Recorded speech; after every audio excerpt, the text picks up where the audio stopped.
یہ رمضان کا مہینہ اللہ سے دعائیں مانگنے کا مہینہ ہے، اور دعائیں اس وقت قبول ہوں گی جب رزق حلال ہو، کھانا حلال کا ہو، پینا حلال کا ہو، کمائی حلال کی ہو۔ بالعموم آج کے اس دور میں حرام سود کے ذریعے اور بینکوں کے ذریعے آتا ہے۔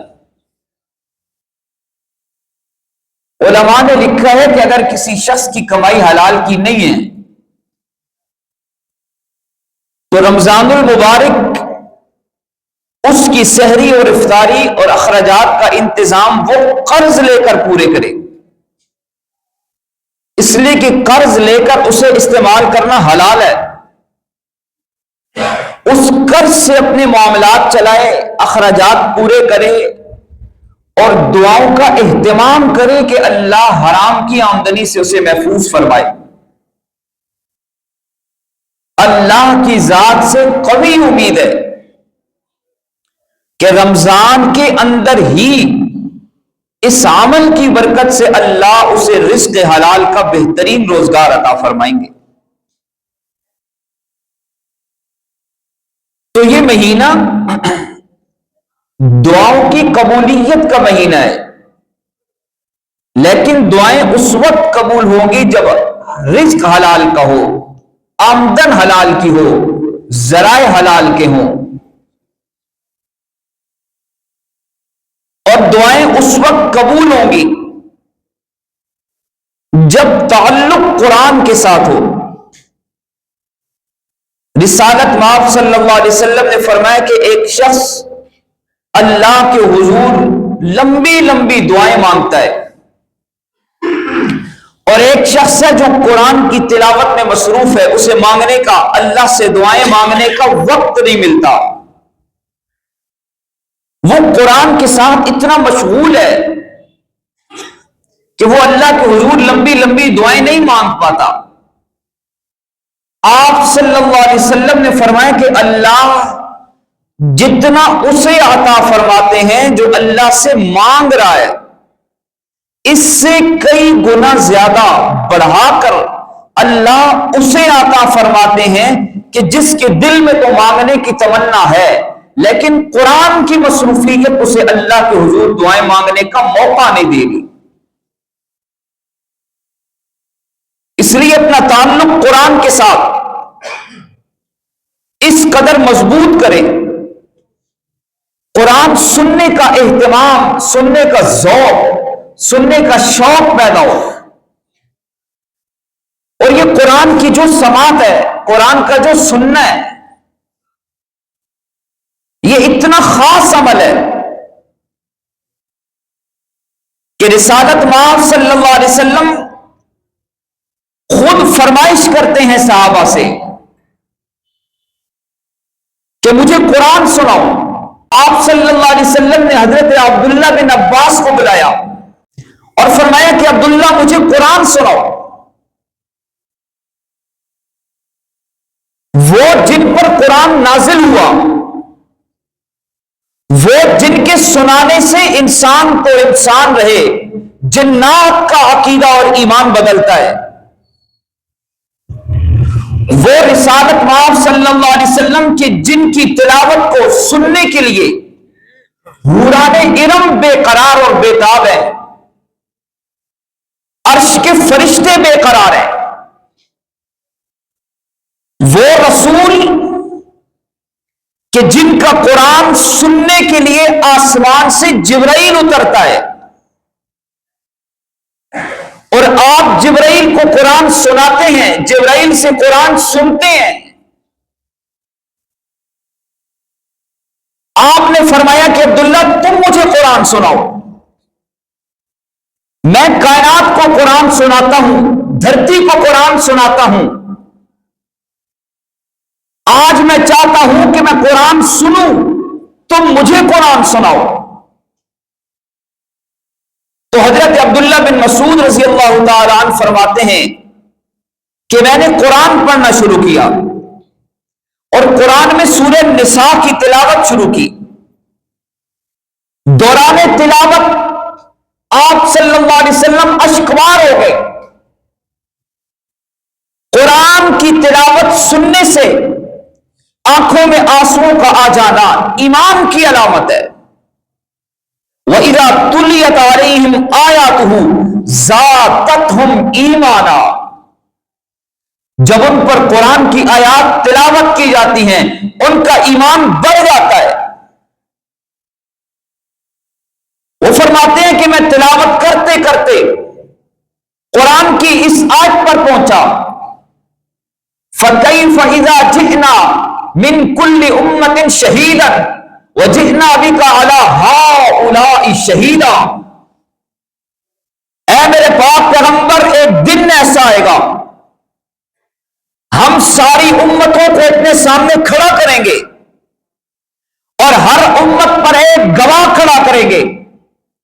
وہ اس بات کی گواہی دے گا کہ انہوں نے اللہ کا پیغام، اللہ کی کتاب، اللہ کے احکامات اور اللہ کی شریعت پہنچا دی تھی. اور اے میرے رسول، جئنا بک علی ہؤلاء شہیدا، ان تمام گواہوں پر، تمام رسولوں پر، تمام نبیوں پر ہم آپ کو گواہ بنا کر اٹھائیں گے. آپ ان سب پر گواہی دیں گے. وہ فرماتے ہیں کہ میں جب اس آیت پر پہنچا، اللہ کے نبی علیہ السلام نے فرمایا کہ بس کرو، کافی ہے یہاں تک، اب بس کرو، مجھ سے برداشت نہیں ہو رہا کہ میں اور قرآن سن سکوں. یہ ذوق ہے قرآن سننے کا. آپ علیہ السلام نے ایک اور صحابی کو بلایا، فرمایا کہ ابی ادھر آؤ. حضرت ابی بن کعب آئے، فرمایا کہ مجھے قرآن سناؤ.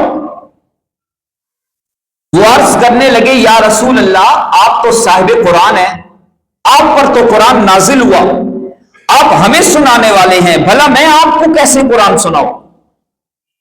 آپ علیہ السلام نے فرمایا کہ اے ابی بن کعب، مجھے اللہ نے حکم دیا ہے کہ میں تم سے قرآن سنوں.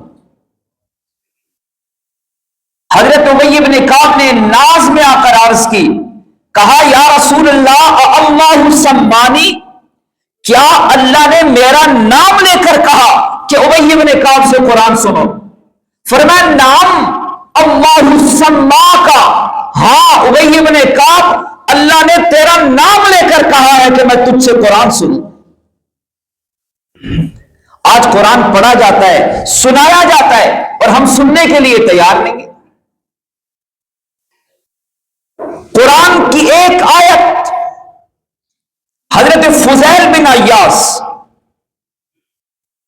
اپنے وقت کے بہت بڑے ڈاکو تھے، چور تھے، لٹیرے تھے، لیکن ہر انسان کی زندگی میں کوئی موڑ ایسا آتا ہے کہ زندگی کا رخ بدلنے کا اللہ موقع عطا فرماتے ہیں. وہ یہ کہتے ہیں کہ میری زندگی میں ایک رات ایسی آئی، میں چوری کے غرض سے کسی گھر میں داخل ہوا، دیوار پھلانگ کر جب اندر اترا، اندر کوئی قرآن کی تلاوت کر رہا تھا، اور تلاوت کرتے ہوئے میری سماعتوں سے قرآن کی ایک آیت ٹکرائی ہے. فرمایا الم یأن للذین آمنوا ان تخشع قلوبهم لذکر اللہ.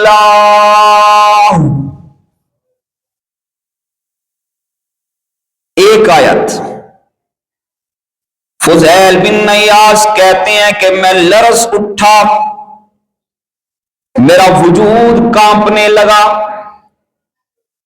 اللہ یہ ارشاد فرما رہے ہیں الم یأن للذین آمنوا. اب ذرا دل کی کھڑکیوں کو کھول کر اپنے آپ کو قرآن کی اس آیت کا مخاطب بنا کر سنیے. اللہ مجھ سے یہ کہہ رہے ہیں، آپ سے یہ کہہ رہے ہیں، ہر ایک سے یہ کہہ رہے ہیں الم یأن للذین آمنوا، کیا ابھی تک ایمان والوں کے لیے وہ وقت نہیں آیا؟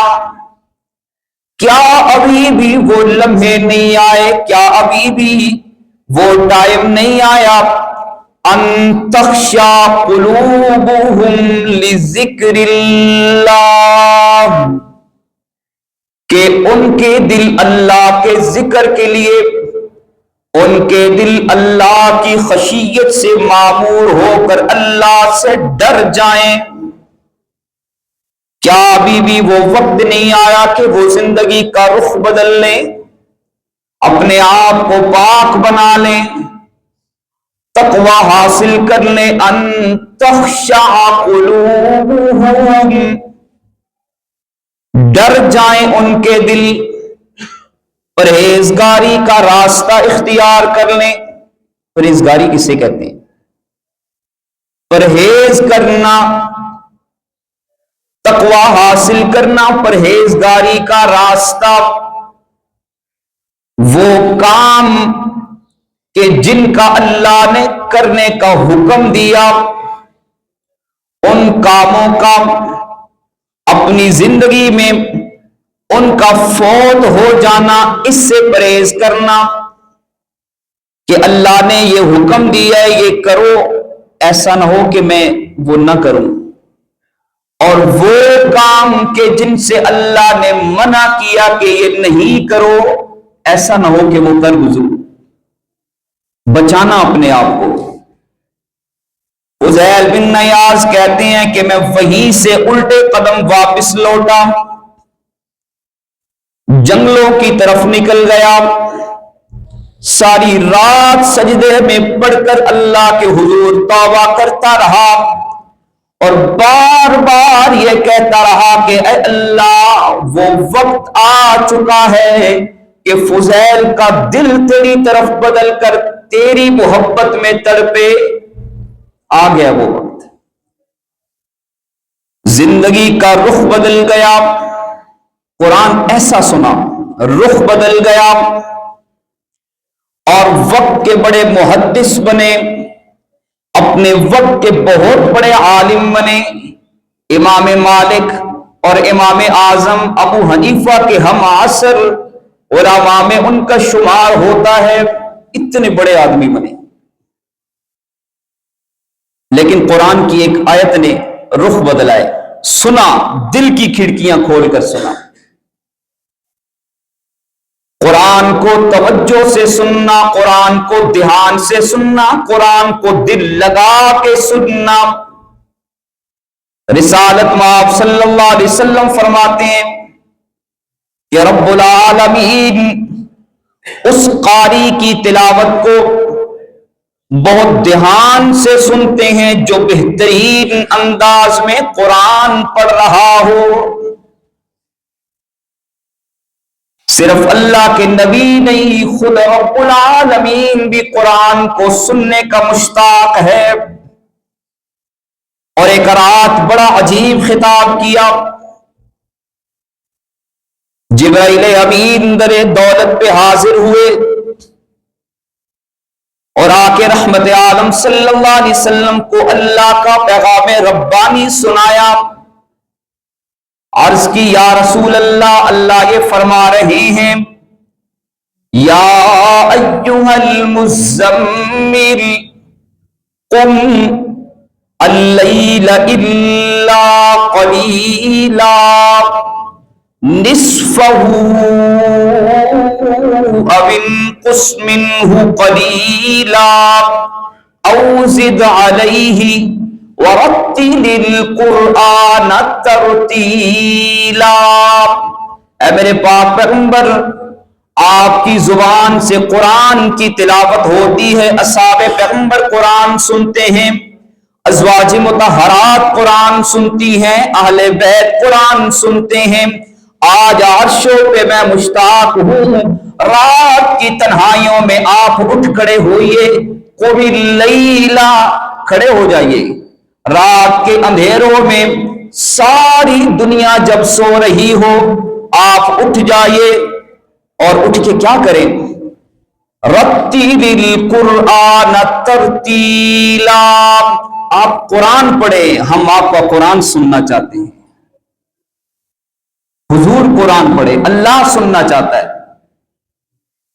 تو قرآن سننے کا ذوق، قرآن سننے کا شوق پیدا کرنا، قرآن کو دل کی کھڑکیاں کھول کر سننا، یہ ایمان کا تقاضا ہے، یہ اللہ کی ادا ہے، رسالت مآب صلی اللہ علیہ وسلم کی سنت ہے اور اصحاب پیغمبر کا طریقہ ہے۔ آج اس بات کی کمی نہیں ہے کہ قرآن پڑھا نہیں جاتا، اچھی آواز میں قرآن پڑھنے والے ہیں، بہترین ساؤنڈ سسٹم میں قرآن کی تلاوت کرنے والے ہیں، لمبی لمبی قراتیں کرنے والے ہیں۔ ضرورت اس بات کی ہے کہ قرآن سننے والا کوئی نہیں، وہ اہل دل، وہ اہل نظر کہ جو قرآن سنے اور لرز اٹھے، جن کی زندگی میں قرآن انقلاب برپا کر دے، جن کو قرآن کا شعور حاصل ہو، جن کو تلاوت کا ذوق حاصل ہو، ایسا قرآن سننے والے نہیں ملتے۔ یہ رمضان کا مہینہ اللہ نے کیا کہا؟ شہر رمضان الذی انزل فیہ القرآن، رمضان کا مہینہ تو وہ مہینہ ہے کہ جس میں ہم نے قرآن نازل کیا، یعنی قرآن رمضان میں آیا۔ رمضان سارے مہینوں سے آنا، قرآن جس رات میں آیا وہ رات ساری راتوں میں آنا، قرآن جس نبی پر آیا وہ نبی سارے نبیوں میں آنا، قرآن جس امت پر آیا وہ امت تمام امتوں میں آنا۔ تو قرآن جو انسان پڑھے گا وہ انسان سارے انسانوں میں آنا، قرآن جو ذوق اور شوق سے سنے گا وہ سننے والوں میں سب سے آنا۔ اس لیے صحیح انداز سے قرآن کی تلاوت کرنا، دیکھیں غلط قرآن پڑھنا بھی گناہ ہے، غلط قرآن سننا بھی گناہ ہے۔ بسا اوقات ایسا ہوتا ہے، پچھلے رمضان المبارک میں یہاں ہمارے قریب کی ایک مسجد میں ایک صاحب اعتکاف بیٹھے تھے، ان کے بیٹے نے یہ بتایا کہ میرے والد محترم رمضان المبارک میں 15 قرآن مکمل کرتے ہیں۔ ایک دفعہ اتفاق ہوا، ایک نماز کے بعد ان کے قریب بیٹھنے کا، وہ قرآن کی تلاوت کر رہے تھے، بخدا اللہ گواہ ہے منبر پہ بیٹھا ہوں، جو وہ پڑھ رہے تھے وہ قرآن نہیں تھا۔ وہ کیا فائدہ کہ 15 قرآن پڑھ رہے ہیں، ایک لفظ بھی سیدھا نہیں پڑھ رہے۔ اللہ فرما رہے ہیں وَرَتِّلِ الْقُرْآنَ تَرْتِیلًا، اللہ فرماتے ہیں کہ بعض قرآن پڑھنے والے ایسے ہیں کہ وہ قرآن پڑھتے ہیں، قرآن ان پر لعنتیں برساتا ہے۔ بعض نماز پڑھنے والے ایسے ہیں، نماز پڑھتے ہیں، نماز ان کے منہ پہ مار دی جاتی ہے۔